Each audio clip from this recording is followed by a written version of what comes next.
Hi, this is Tom Kessler at Kessler Financial Group. A lot of our representatives have asked for my advice on how to actually present an annuity or an index annuity, especially the Annexus design. So I thought I'd put together this little video just to give people an idea of how I do it with a client. I am typically not a big fan of illustrations. I think lots of times we use those as a crutch, and the client gets confused with all the numbers on the page, and especially the engineer types of clients want to see where all the math is coming from, and it just totally confuses a sale. I think it's more of a conceptual sale.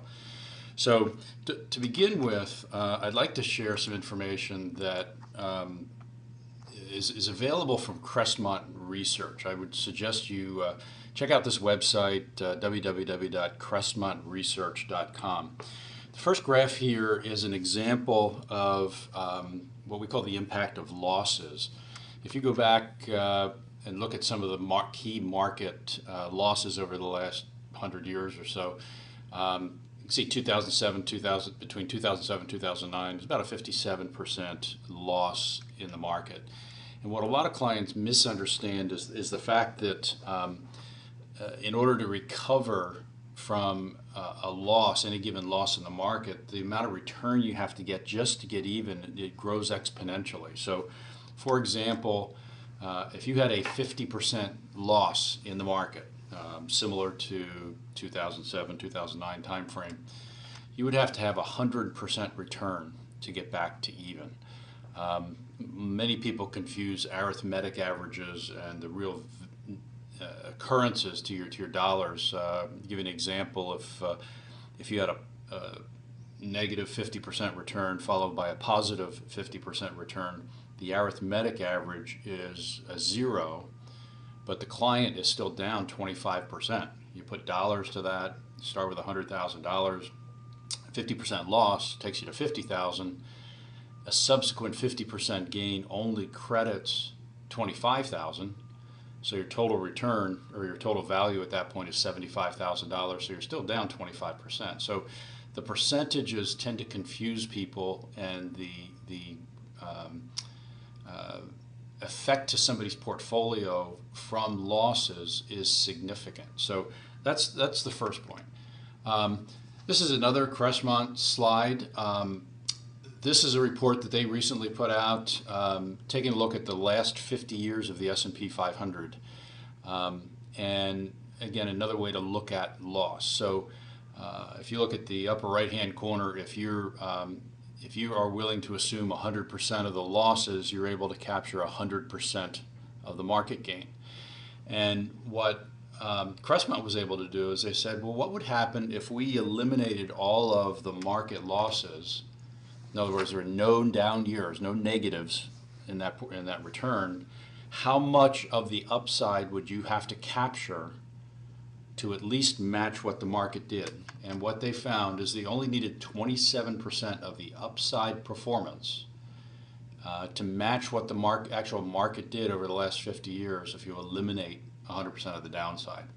That's a real good story for index annuities and how they eliminate the downside, capture a fraction of the upside. And again, I would encourage you to take a look at Crestmont Research website.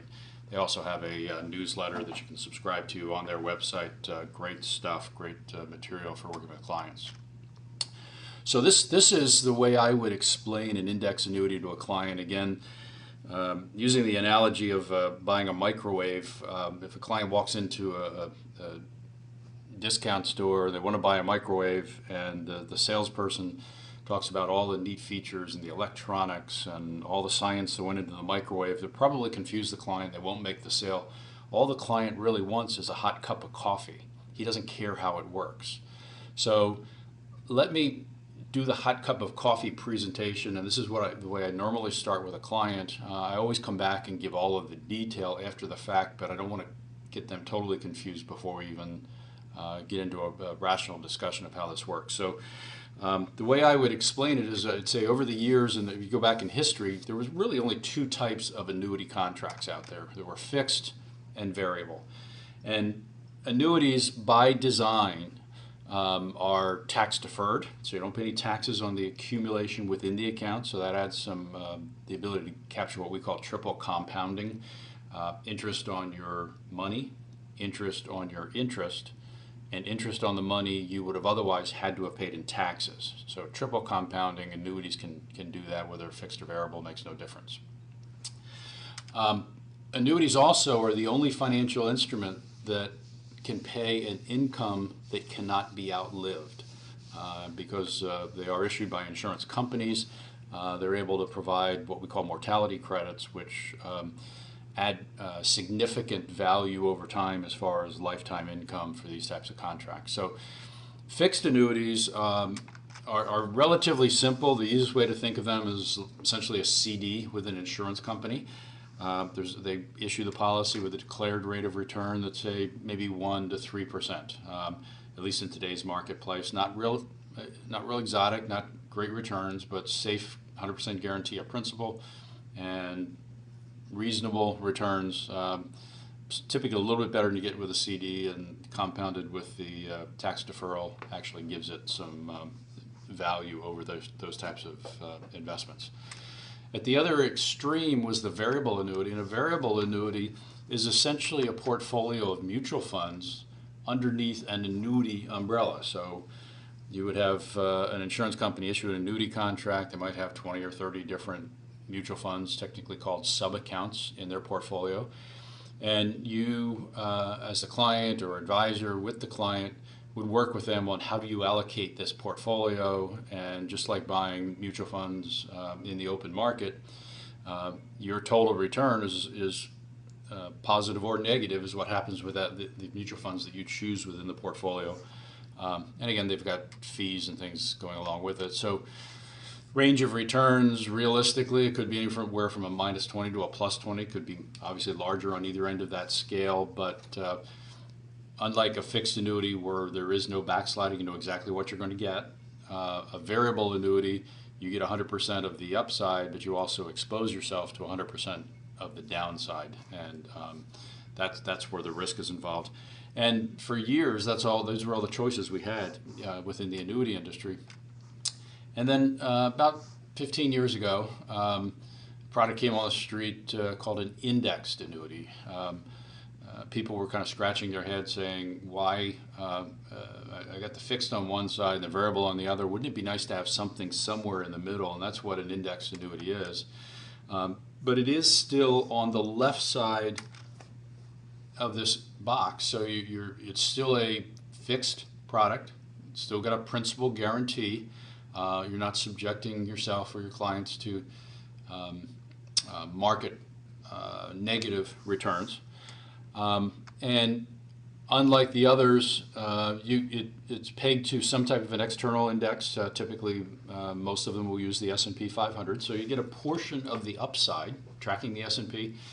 If the S&P goes up, you get a positive return. If it goes down, you get a 0. So there's no negative potential of getting a negative return. So you get a fraction of the upside and none of the downside. And again, range of realities for an index annuity is anywhere from, say, a 0. Again, in a down market situation, you get a 0, but you haven't lost any money, to, say, 8%. In today's world, most of them are in the 4 to 6 range based on interest rates today. I've seen them as high as getting a 20% return, 30% return in any one year. That's not to be expected. On average, 0 to 8, 4 to 6 in that range would be realistic. Then I flip the page and say the product line that we like is the Annexus line. And the easiest way to understand how this works is just think of your 401k at work. If you got a 401k, you get your statement monthly, and you probably see a pie chart that looks something like this.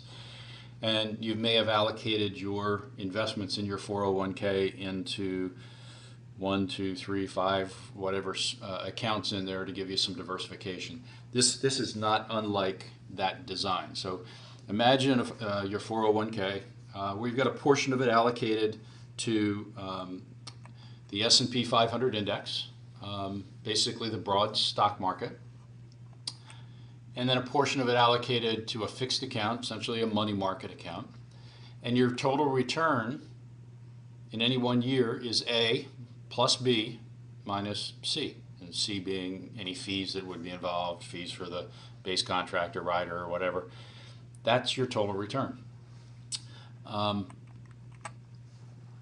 And just like your 401k, it's priced daily. You can go online or and look at your values daily, see what it actually is. It actually is happening to that. But unlike your 401k, there are a couple of features that this provides that you just can't get in a 401k. First of all, your principal is guaranteed.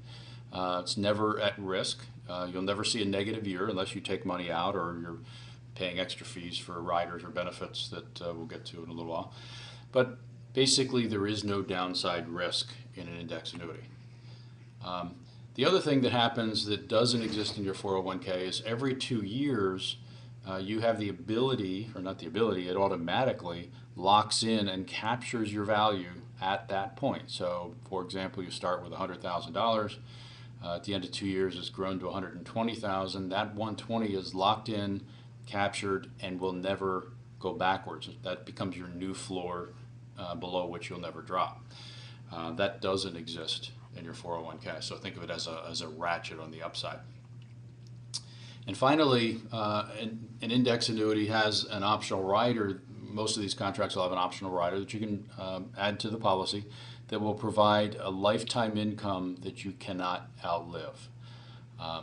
Unlike your 401k, where if you start drawing down on it and you draw too quickly, or you have some negative market returns early in your retirement that you just can't recover from based on that first chart we saw, that type of risk doesn't occur in an index annuity. If you have one of these riders attached, it becomes essentially like a pension, and you receive your pension income for as long as your heart's beating, which is, again, only can be done by an insurance company. So in simplest terms, that's exactly the way I would explain an index annuity. Once I get the concept across, then I can drill down and go into specific numbers or features or benefits based on which product we're choosing, what the blends are, what the interest rates are, what riders we choose to go with. But I want to make sure the client understands the basic concept first. This is the hot cup of coffee. Again, we're obligated to make sure they understand how the microwave works, but they don't care how the microwave works until they know they can get their hot cup of coffee. So hopefully this helps. As always, if you have questions or would like to discuss it further, feel free to give me a call. Our number here is 800-699-0299.